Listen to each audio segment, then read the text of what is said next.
Welcome to the Greatness Engineering Hour show. This is Mireille Tulekima, all the way from Perth, Australia.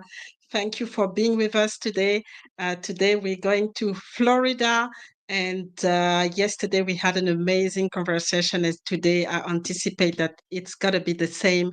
Our guest today is William McKissock. I hope I'm not butchering his name, but he is an optimization consultant, business optimization consultant. So just like me, you're probably asking yourself, what is business optimization? We will know a little bit more about it today. So just come in, let us know where you're watching from. And if you have any question, don't hesitate to ask, and put, in the comment box everything that you think you need, if you have a question, if you just want to make a comment, or if you just want to participate to the conversation. So sit tight, and I'm going to bring William with us today. So don't go anywhere. We are starting.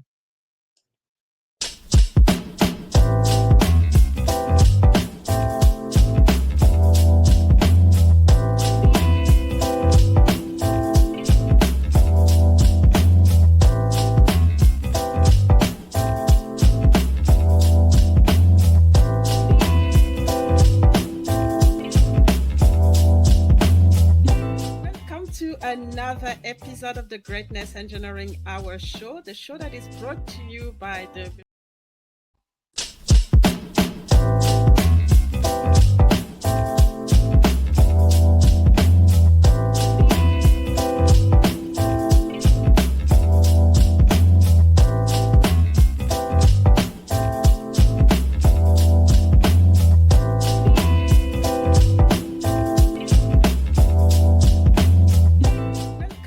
another episode of the Greatness Engineering Hour show, the show that is brought to you by the Mireille Tulekima Global Leadership Organization. Real is important is if you just look at the word compassion, when it's behavior, it's something that can be learned, and it is something that we can embody through habits and through our daily actions.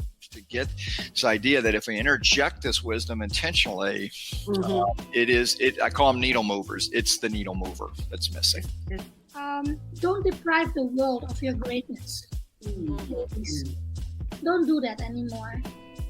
Dare to excel, dare to be sexy, dare to be you, dare to be the best version of yourself.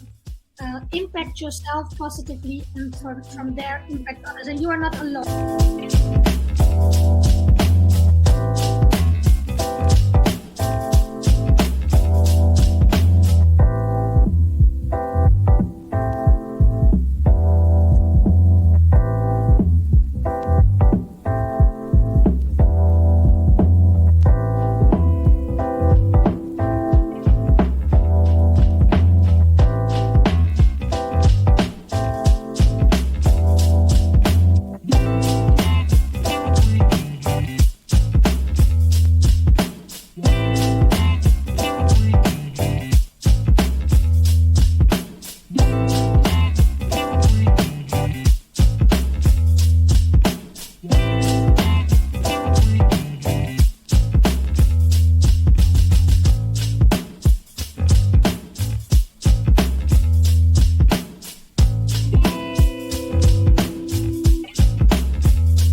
Welcome, William, to the Greatness Engineering Hour show. It is a pleasure to have you. We've been having a little bit of technical glitch, but I think it's not going to stop us. It's not going to stop the conversation we're going to have today. Just to start, just want you to introduce yourself to the audience. Let us know who you are And I'm really curious to know what you do as an optimization consultant, business optimization consultant. So the floor is yours, William. Yeah, well, excuse me. First of all, I'd like to say good morning, good afternoon, good evening, wherever you are in the world if you're watching this. Yeah, my name is William McKissock. I'm based out of Tampa Bay in Florida. I'm originally from Scotland, so that's the accent you hear. As I was saying to Marielle at the beginning of the show, you can take the boy out of Scotland, but you can't take Scotland out of the boy. So I'm very much passionate about being Scottish, living in America.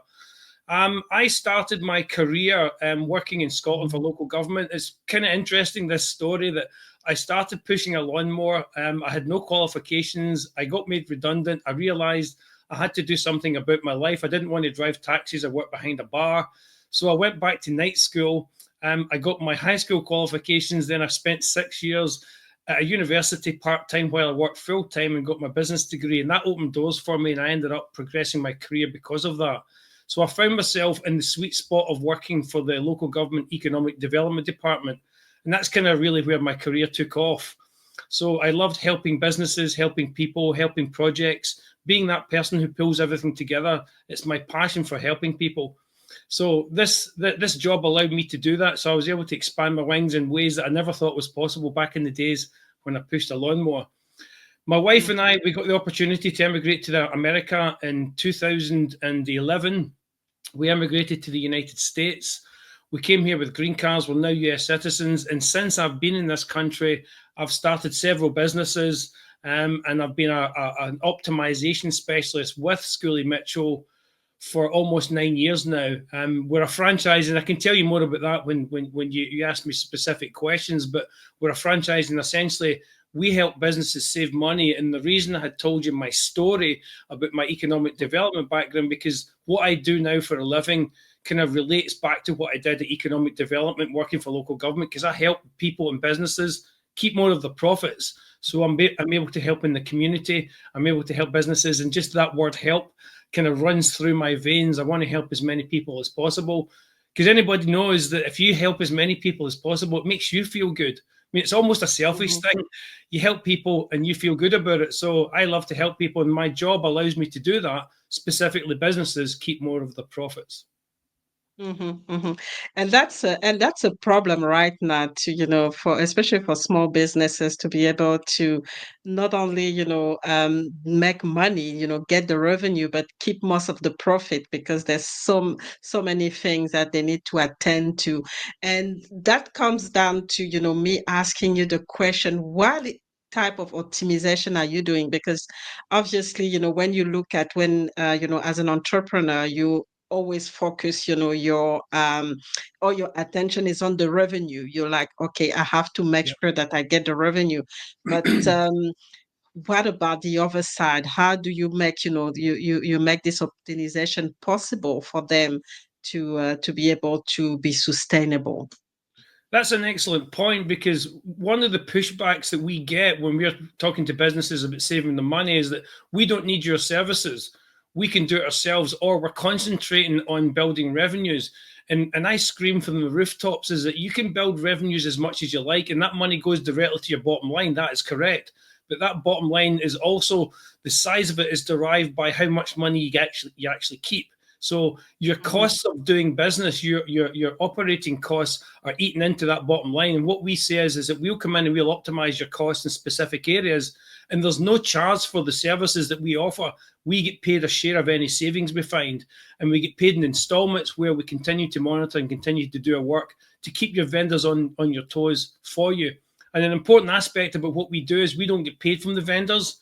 The vendors would almost like it if we disappeared.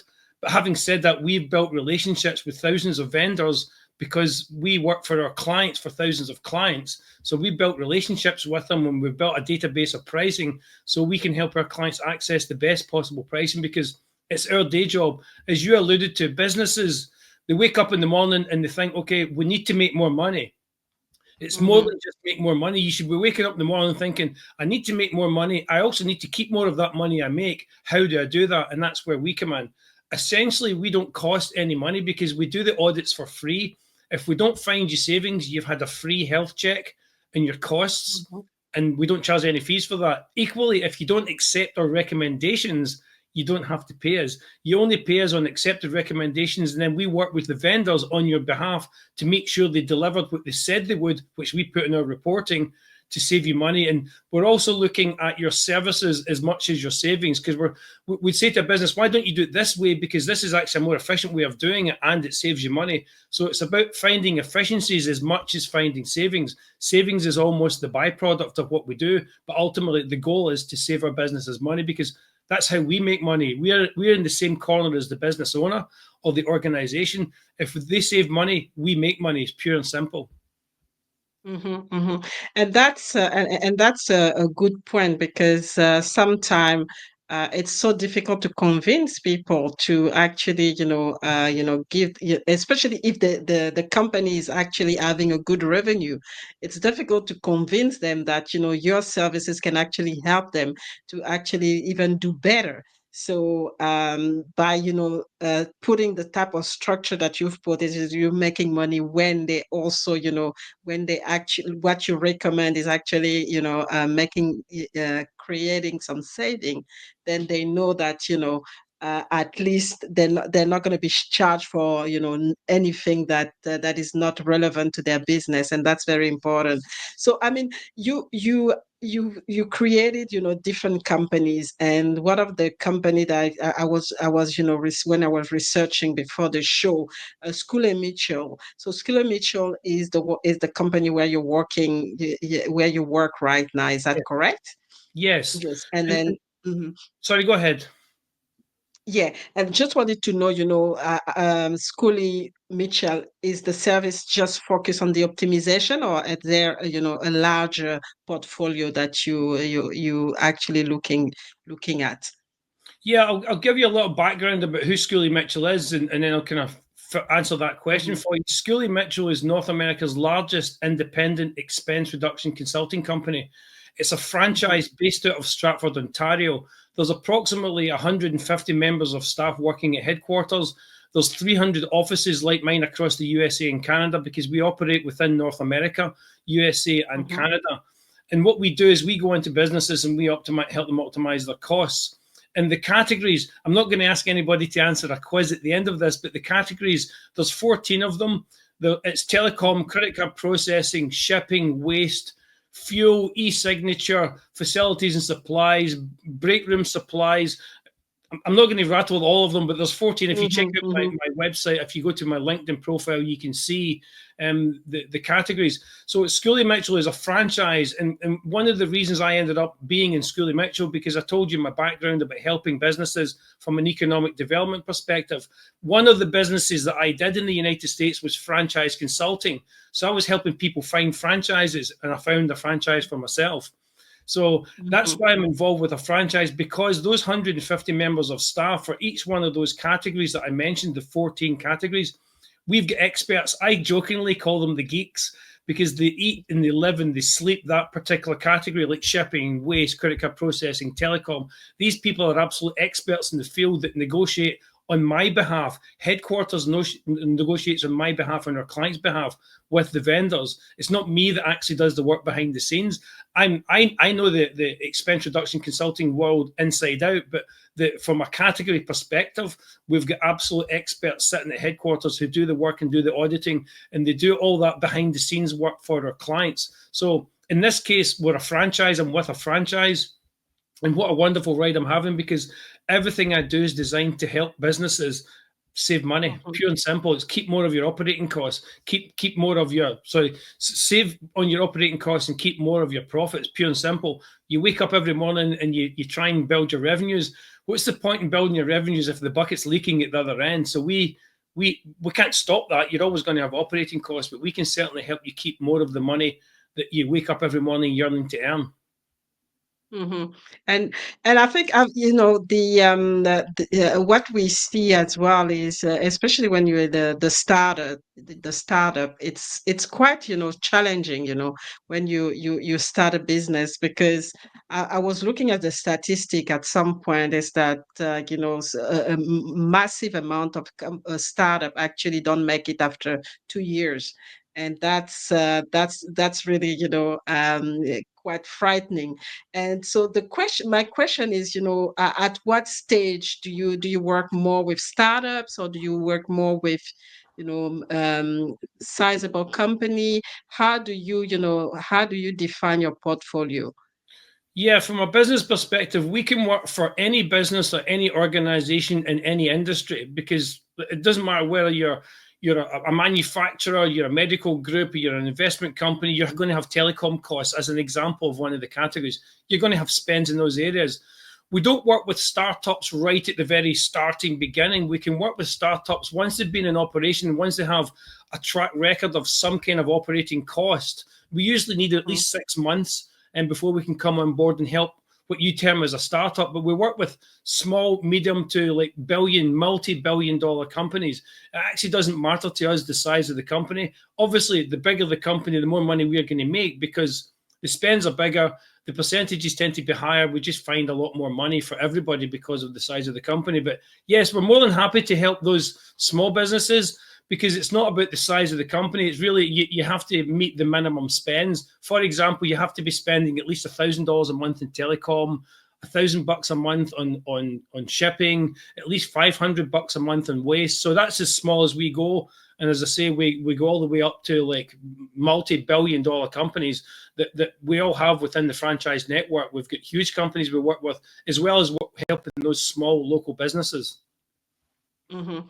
Okay, so that's quite impressive, and especially right now with those big company in the energy sector, or the we see a lot a lot of project in that area, and you said that you're working with most of those company around a spectrum of industry.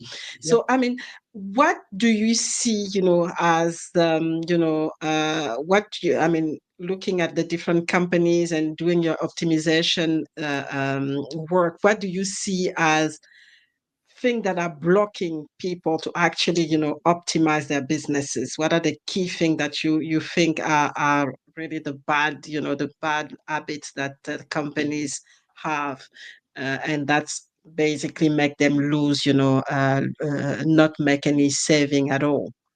One of the biggest aspects that we see in this area is, like, if you think about looking at your mobile phone, your cell phone bill, we've all been guilty of it. We know we're being charged too much, but we just don't do anything about it because we don't have the time. And in some case, when you're speaking to the reps, they pull the wool over your eyes, and you don't have the knowledge to be able to argue back about the technical services, etc., that's costing you more money. So businesses tend to not have the time, but it's not only that, where they do allocate people to looking at the billing statements and keeping on top of the vendors, that takes up a lot of resources from the business. It's a resource from a perspective that we bring to the table, takes up a lot of their time, but also they're lacking in the knowledge. Because if you're a business, you might just say you're a manufacturer and you make shoes. Your widget is manufacturing, making and selling shoes. And then at the same time, you're having to deal with telecom companies, waste companies, shipping companies, all the companies you need to run your business. You cannot be an expert in every single one of those categories that you use to run your business. You just can't, because your widget is making shoes and selling shoes. We work with thousands of clients with those very same vendors. That is our widget. That is our day job. So our manufacturing shoes is looking at costs on behalf of our clients. So it's a time, money, and knowledge perspective that clients don't have. And a lot of the pushback clients will say to us is that we don't have time to do this, even with you involved. One of the coolest aspects about what we do is that it's all done in our time. Our clients don't spend hardly any time whatsoever doing these audits. It's us. To put it into perspective, to do our audits and do what we do to help our clients save money, it's about 1% of the client's time. That's giving us the information we need.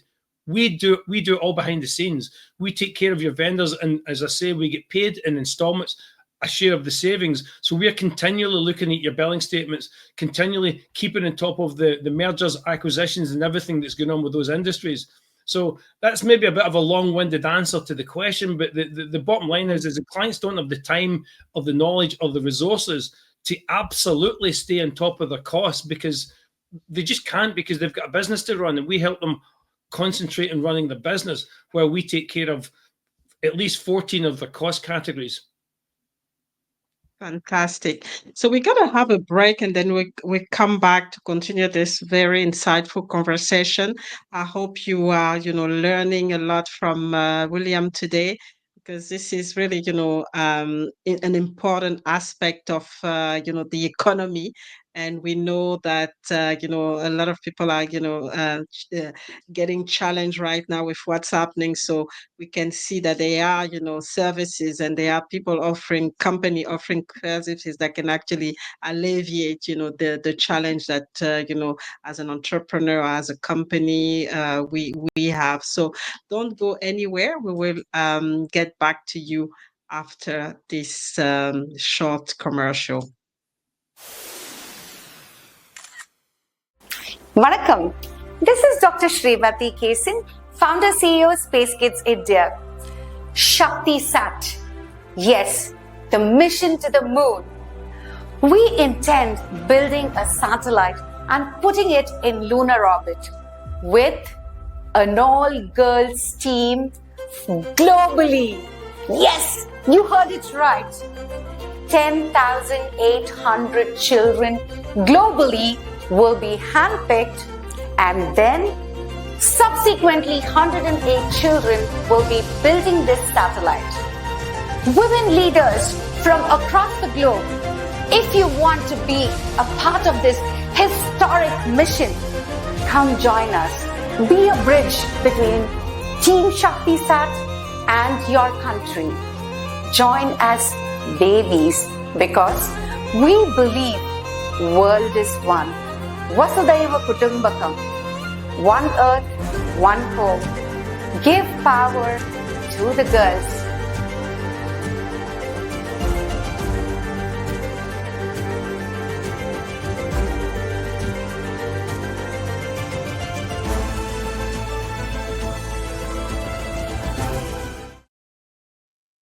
Amazing project that was started by Space Kid India, where they empower girls to build satellites. Girl in secondary school to build satellite, and they're going to be launching those satellites in 2026 from the space station in India. So. Fantastic. So today we are with William. William is a business optimization consultant, and if you've been with us from the beginning, you've already, I think, learned a lot, like I did. And so, one of the question, William, is for you is, how do you what is the process of selecting, how do you select, the company that you want to work with? Are the company coming to you, or do you have, a selection process that you follow to be able to identify the company that you want to work with? Yeah, I mean, some of our franchisees in the system will work in a specific vertical. Like there's one of our guys in Pittsburgh works purely with manufacturers, and people specialize in working with dental practices.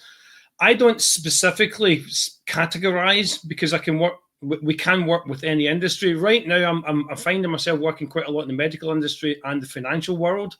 And having said that, we can work with anybody anywhere. So we don't select clients on any criteria of where they come from. Well, they have to be North America. You have to be doing business in North America. You have to be spending these costs in North America. That's the USA or anywhere in Canada. But we don't select businesses in any criteria apart from the fact is, do you meet the minimum spends? And we have an opening conversation as to work out if we can actually help the business or not. Because on some occasions, on the rare occasion, we don't find savings because the businesses somehow have managed to get themselves the best deal possible.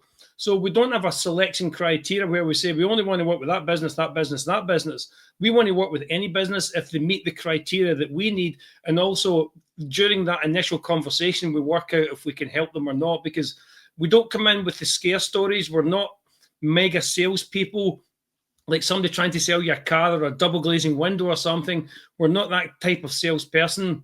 We're a consultative sale. So we want to make sure that we're a right fit for the company, and the company needs to feel we're a right fit for them, because everybody's got different personnel in organizations, and some personnel within organizations don't want to work with us for whatever reason, it may not be in the best interest of the company. So we wouldn't necessarily want to work with a company where we have got difficult personnel within the organization who's going to put barriers up all the time. But we don't have a selection criteria. It's more about working out with the businesses if they want to work with us and can we help them. And in relation to finding businesses, we find businesses through a medium like this by talking about it, letting people know we exist. Because, as I said, no business owner wakes up in the morning and says, "A big stretch. I'm going to wake up this morning and I'm going to go and find out ways to save money from my business." It's not in their mindset. And what we're doing is we're trying to train people to be in that mindset. You have to be in the mindset of concentrating on your bottom line, and your bottom line is derived from both bringing revenues in and the cost of bringing those revenues, and those costs equally determine the size of that bottom line number. Yes, and that's why I was curious to know, because like you said, no businesses, wake up and say, okay, I need to optimize so that's why I was like, so how do how do you find the companies, and how do those companies find you, and what are the criteria? Because that's such an unusual things to do. And so which lead to the question of, what are the key thing that you think are, we can say, make a business successful. As you've worked with the different businesses, and what are the things that makes businesses successful, at business that you work with, and then at the end you said, okay, that's it, they are in good shape now, they can succeed and work without us helping them. So what do you think are those aspect of the business that they really make them successful? Yeah, I mean, it comes down to your profit and loss statement. I mean, if you think of your profit and loss statements, you're building your revenue. So successful businesses that we work with, they're driving the revenues the way they should be. I mean, we don't get involved in that part. We work with partners that do. So we'll always bring value to our clients to help them at aspects that we don't help them with. But driving the revenues and increasing that bottom line as much as you can, and then looking after the costs, is where we see the success. Because businesses, we find so many times that the revenues are going through the roof. They're piling money into the business. And where they're lacking in success, where they're reducing their ability to keep most of that money, is they're not keeping an eye on their costs.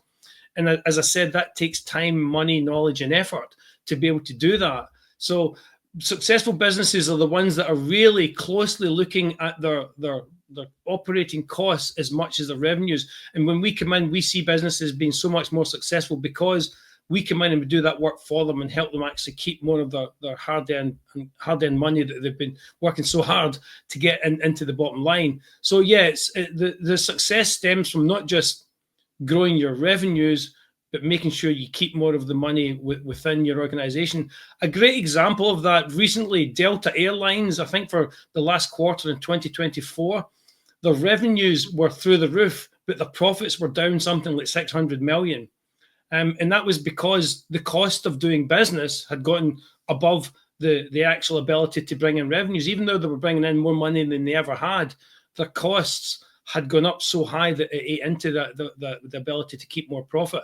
So that's a much bigger picture, but that's what we scream from the rooftops. If you want to be successful in business, yes, grow your revenues, but you absolutely have to keep on top of your costs. And that, as I say, that takes time, that takes knowledge, that takes a lot of energy, and that's what we bring to the table. And in relation to leaving our clients in a better place, we work with clients over a 36-month period. We do the audit. We give them a what we call an implementation report to show them their savings are in place. Then we keep on top of the vendors, and we give them a quarterly report every 3 months where we're continually doing that, what we call post-auditing. We're continually auditing. And at the end of the 36th month, the client gets to keep all of the savings. We share in the savings where we're doing that work. And in many cases, the clients are in a good place. We've negotiated and we've kept on top of it for a long time. So they've got a long run in with their savings and their efficiencies in place. So that's what our 36-month contract does for the client. It gives them a good runway, gives them a head start once we walk away. We share in savings for a while, then the client gets to keep all of it. So therefore, we've left the client in a much stronger position. I'll give you one analogy that I like to use is, like, imagine you go and buy a truck and you take a 5-year loan and just say those costs are $400 a month. If I come to you and say, okay, if I was to negotiate those costs to $200 a month, would you give me $100 a month for 3 years, and then for the remaining 2 years you get to keep all of it? It's a no-brainer. You were paying $400 for 3 years. You're paying $300, and then for the last 2 years you're paying $200 and beyond if your loan was to go further than that. That's a good way of looking at it. If you're buying a truck and you're spending money, we can reduce your costs. You share that saving with us, and you're still actually saving money even while you're paying us. You're spending less than you were before you met us. And that's powerful. And the last few years we've seen the technology coming in as well. So what do you think how do you think technology can actually help, in the process of saving and making, the company more profitable? Yeah, well, we bring a lot of technology to the business through our analysts at headquarters. We firmly believe that you need human eyeballs on those billing statements, as well as having software tools that allows us to analyze them more deeply and more efficiently. So yeah, we're like any other organization. We use automated information, AI as it's called, to help us with the analytical process and keeping on top of all the changes, mergers and acquisitions. But one of the things that we bring to the table that some companies in our space don't, they do it all automatically. We bring human eyeballs to the table because we believe that you have to have both. So the AI aspect is within our organization. We have software tools that helps find billing errors, the software tools that helps us keep on top of the costs and the mergers and acquisitions of all these other companies, all these vendors. But we firmly believe in having the human eyeballs at the table as well, because you need human interaction. And that's the challenge, I think, not finding the balance between having the human interaction and also now the AI, which is pushed to the limit, and especially when you do business, it can be tempting to just automate everything and then lose the human touch in the process. And so I mean, this is really fascinating, and I just wanted to know what is the aspect of what you're doing that is giving you joy, and what is the aspect that what you're doing is really challenging for you right now? That's a fantastic question. The aspect that gives me joy is that when we go into a business, especially, and this relates to the aspect that's difficult for me, if they're giving us pushback and it takes a lot of nudging for them to finally agree to work with us. And then when we just find them a ton of savings, that makes me feel so good, because a lot of businesses think they've got really good relationships with the vendors. The vendors are salespeople. The vendors are people who are trying to keep as much money as possible. So therefore, whatever offer they give the client is going to be leaning towards the vendor's benefit, because the vendor's the one that's making the money. So I take a huge pleasure, and as I say, it runs through my veins in helping businesses, because not only do we help them save money, but we do bring other vendors to the table in other areas that we don't work with. We bring added value. It makes me feel good to help the businesses increase their profits and be a much more lean organization. But at the same time, I just get so much joy out of helping them with our services and our partner services that come into play at the same time. And in relation to frustrations, the frustrations is where businesses think that they can do it themselves, but they can't, because as I explained, they're not negotiating with those vendors for thousands of clients at the same time as running the business. We do that. We bring that piece to the table. So that's the frustrating part, is getting the pushback where businesses say we don't have time. It's all done in our time. It's almost all done in our time, or we don't have the resources. You don't need resources. We bring the resources to the table. And also they think they have the knowledge, and absolutely they don't have the knowledge, because they're not negotiating for thousands of clients outside the business on a daily basis. They're making shoes as a manufacturer and selling them. Come back to that example. So yeah, that's some of the frustrations of businesses pushing back, because as I said, businesses don't wake up and think I need to save money, and that's part of what we're trying to get the message across is that you do need to be as concerned about saving money as earning money. They're both equally as important to your business, and that's the messaging. So that, again, that's frustrating for us, is getting that messaging across to let businesses see that you should have an optimization specialist working for you that's completely independent of your business, because you can have them within your organization, but they don't know what everybody else is charging. They don't know what everybody else is paying the same vendors. We do, and that's knowledge that only an independent organization like us can bring to the table. And that's a common, common thing that we see where businesses, because they are specialized in what they're doing, they completely forget that they need support in in other areas. And these expertise that they have is not going to help them to to tackle everything in the business, because there are things that they really need to address and think that they need to have support on and bring the specialist to help them.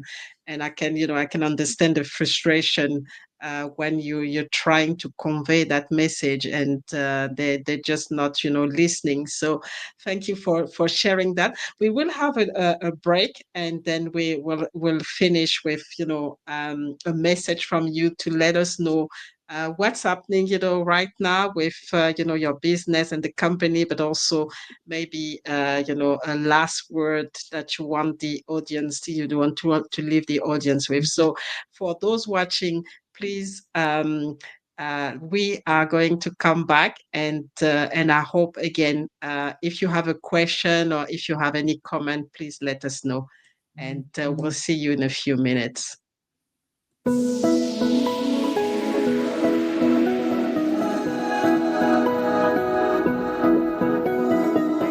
Is Kasia Trepanier. I'm from Hammond, Louisiana, which is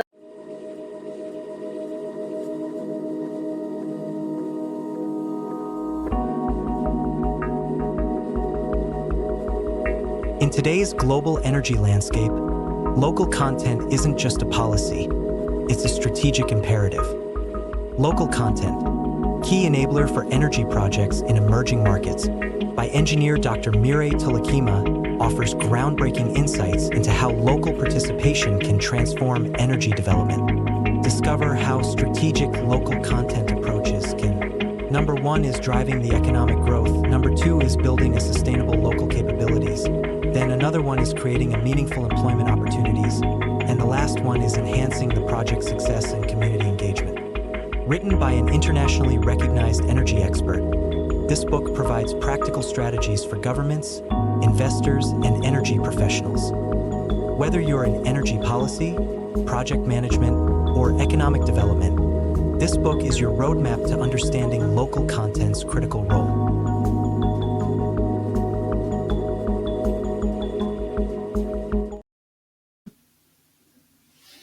So welcome back, and thanks for being with us. And as you could see, my latest book, Local Content, Key Enabler for Energy Projects, very important, especially for in emerging markets where we need the support, we need to bring the right, expertise, but also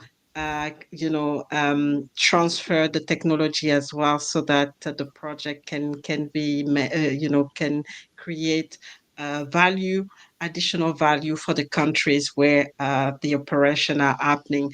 So, William, just for it is a question that I really love asking, my guests is, what is the legacy that you want to leave, doing all this work and really making a difference, at all level? So what is the legacy that you want to leave so far? Yeah, I mean, the legacy, as I said, I found myself working in economic development, so that runs through my veins of helping people. So a legacy I would like to leave is that in some small way, the economy is stronger because of what I've been doing, and my colleagues within the Schooley Mitchell system have been doing, by helping businesses be more profitable, more sustainable. That's a legacy. I so hope that when I retire and I'm dead and I'm gone, there's some businesses out there say, you know what, there was a time where William McKissock and the Schooley Mitchell machine came and helped, and my business is still alive because of that, or thriving because of that. So that would be a fantastic legacy to leave from a business perspective. Fantastic. And it feels so good when you can see that your work is actually empowering and it's making a difference, it's creating value. especially sustainable, sustainable value. It's just a good feeling. So anything, happening right now that you want to share with our audience, any event, any training, any thing that will be, beneficial to the audience so far? Yeah, I mean, I'll tell you something really exciting that's happening. I just want to clarify a point before I say this. If you're an organization anywhere in the world, if you have operating costs in the United States and you spend money with vendors United States, so we can help you. And also one aspect I wanted to get across is that many businesses bring in help. They bring in other consulting companies. The consulting companies usually charge a fee up front, and then they charge a fee when that consultation is done. And then in many cases, they'll hand you a report and say, here's what you need to do to implement what we recommend. We don't charge any fees unless we're successful, and the whole implementation process is done by us on behalf of our client. So the clients don't need to do anything. We do all the work. So I just wanted to clarify that part, so that even if you're watching this from any part of the world and you have a business interest in the United States, we can help you if you spend money and you have operating costs in the United States or Canada. We can help you with that.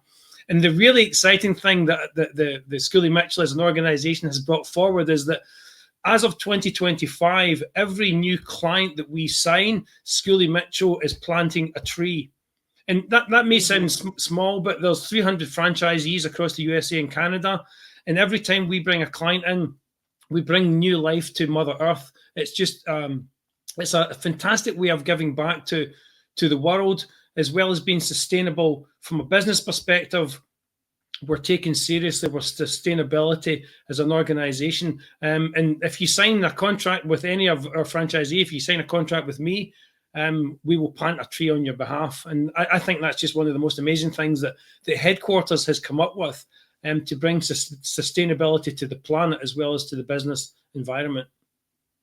Fantastic. That's an amazing idea, actually, to really link business to sustainability. It's just important. So how do people join you in all this effort? How do people connect with you if they want to know more about what you're doing, and how they can, reach out? How can they reach out to you? The easiest and simplest way for people across the planet is just look at me on LinkedIn, William McKissock. If you do a search, William McKissock, you'll find me.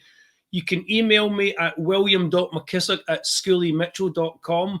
My website is schooleymitchell.com/W McKissock. It's important to have /. It's on the screen there. That's my website. You can contact me from there. You can see more about what we do. But if you want to just do a personal message to me, LinkedIn's probably the easiest place. But by all means, reach out to me on my website. You can fill out a form, and then I will reach out to you.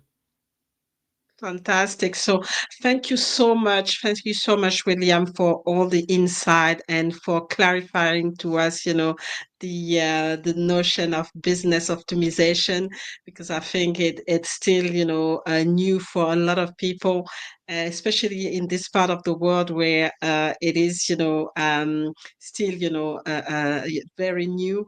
And so I really thank you for bringing this to light to the audience today, and I definitely hope that people are going to connect with you and reach out to you, and I encourage the audience to to share this interview if there is anyone in your network that is interested to connect with William, or to have his business reviewed by the team, William, the William team, and the Schooley Mitchell. Please reach out, especially if you do business in North America.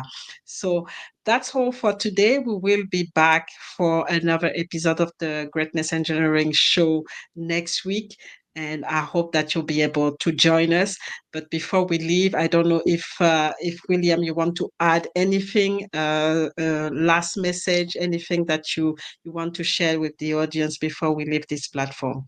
Yeah, I just want to emphasize the point. You really must look after your expenses in your business to be successful, because so many businesses have gone under because the expenses is the one that's weighed them under and drowned them. So it's a simple message. Look after your expenses. We can help. And thank you very much, everybody that's been listening and watching this call. I really appreciate everybody's time, and I appreciate your time as well, Marielle. Thank you very much. You are most welcome, and it's been an amazing conversation. So that's all for today. We'll see you next week with another episode of the Greatness Engineering Show. And I just want to wish you a happy New Year, because it's, we're starting the season. A happy New Year, and hopefully I can continue to inspire you. I can continue to bring you new knowledge that you can, that will help you to go to the next level of your greatness. So thank you very much. And thank you, William, again for your time. Thank you.